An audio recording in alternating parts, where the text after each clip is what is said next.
Hi, my name is Shanika. I'm with the Pink Hammer. I wanted to show you how to install these, I'm going to butcher this name, this Baobab workshop shelf. I purchased this on Amazon, and I've assembled this before, or installed this before, and I had a little bit of problems with it. So I now know what I did wrong, and I'm going to show you how to do it yourself. So what these shelves typically come with, first and foremost, when you get these shelves, it smells amazing. Like, you could smell the wood. Like, it's so sweet. It smells like Christmas. But when you get these shelves, you're going to get these butterfly toggles with them. When I got this before, about 3 years ago, these used to be a little bit bigger. And even this mechanism on the back was a little different. One slot was going this way, and then the other one was going this way. And although I thought that that would help, it actually made it a little harder. So I'm glad they have both slots going the same way. And they also give you screws just in case if you hit a stud. I've already installed one here. I'm going to install another one under it. There are no studs, so I am going to use these butterfly toggles. What you will need with this is very minimal. I have this kit that is missing so many of these drill bits, so don't get fancy. Just get something as close as you can get to the butterfly toggles, and I'll show you what I mean in a second. So right now I'm just removing all of the hardware. It already comes on the back of the shelf, which is very convenient. And once I get all of this off, I'll show you what I'm talking about. Whenever you're gonna make a hole, basically what I like to do is, if you're not good with measurements or anything, just squeeze this butterfly toggle, put it next to a bit, and put your fingers around both of them. If you feel that the bit feels a little thicker than this, perfect. Don't make it too thick because you don't want it to expand past these points. But you do want it to be a little bigger. And so with that, if you're using these shells, I am using 3/8. I'm sure I'm supposed to use one a little bigger, but whatever. This is what I have right now. This is one that's sharper than the other ones. Okay, so the first step you're going to do, since this is wood, the first one, it was 14 inches center of the holes. I'm just going to check and see if this is the same. Don't ever count one as the rest of them like that. However, this one is exactly 14 inches. I've already started my first measurement where the hole is going to be. So luckily this is 14 inches. Otherwise, I'll have to figure out how to line them up. But since this is the same as this one, it's going to align perfectly. So I have my first line here. I'm just going to measure 14 from there, and that's here.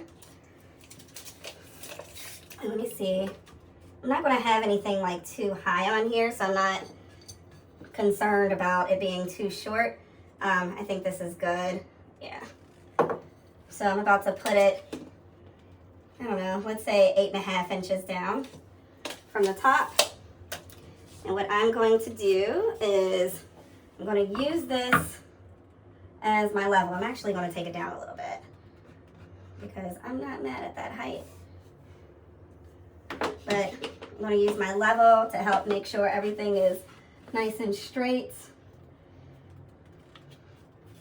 And once I got it where I want it,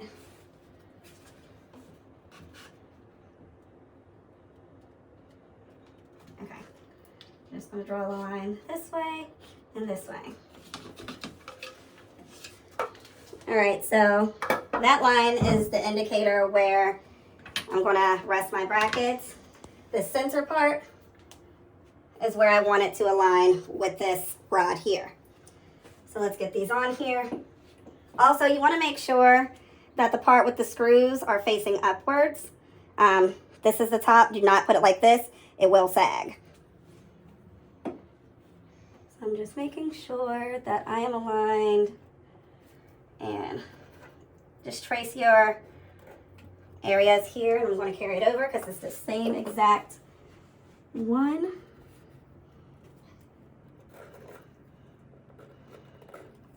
Okay, so after you get your marks up there, I want to go in with my big one, the one that I need, only because I know that's where it was pretty much empty. However, don't ever do that. One section of the wall could definitely be good, and then another section, it could have pipes, it could have all kind of stuff behind it. So you want to go with a fairly small drill bit, just in case if you make a mistake, the hole is smaller to patch. So I'm just gonna,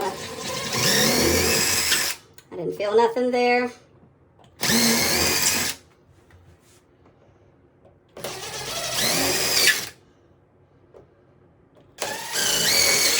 Okay, nothing. So now that I've tested it, I'm going to go in with the size that I actually need.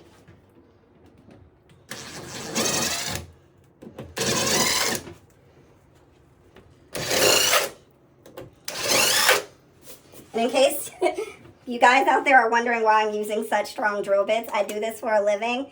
These last me forever versus the other ones. They do dull down pretty quickly. And I never know what material I'm going to go into, so I'd rather have my impact driver and some better drill bits. So the next thing I'm doing is you want to take this flappy part off of the screw, and we're now going to stick the screw through and put it back in.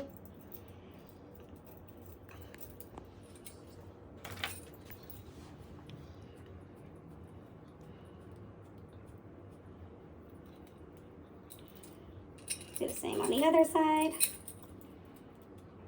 And you want to get it in far enough to where it's not going to give you any problems whenever you go to drill it in. And I'll show you what I mean. All right, so now for this part, you're going to need to use a hammer because, well, at least for me, I have a drill bit slightly bigger than this. However, these two sides are going to get caught. So I just hammer it in a little bit and it works out just perfectly for me. But it's the right size hole, so I'm just going to give it a couple of taps. And once I feel that it's partially in the wall, I'll let it go. Work on the other one.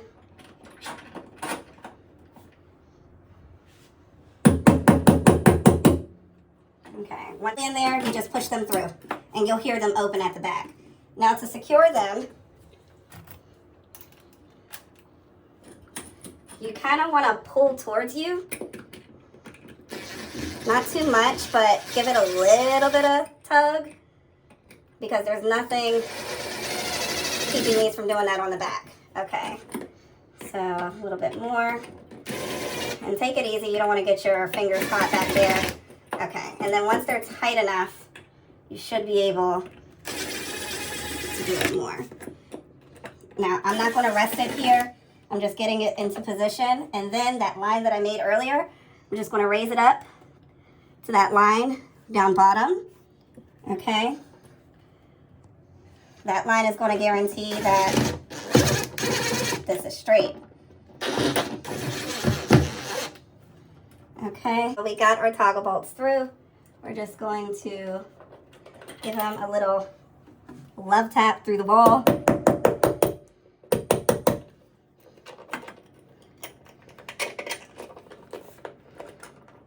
Do the same with this one.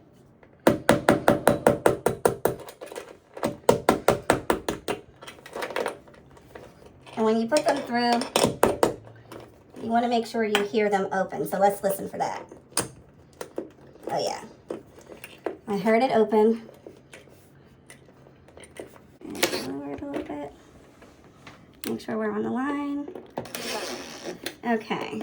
Oh, come on. There we go. Okay. All right, so the next part, we're going to take our shelf, making sure the business name is facing up, and we're going to slide it on, and then give it a couple whacks.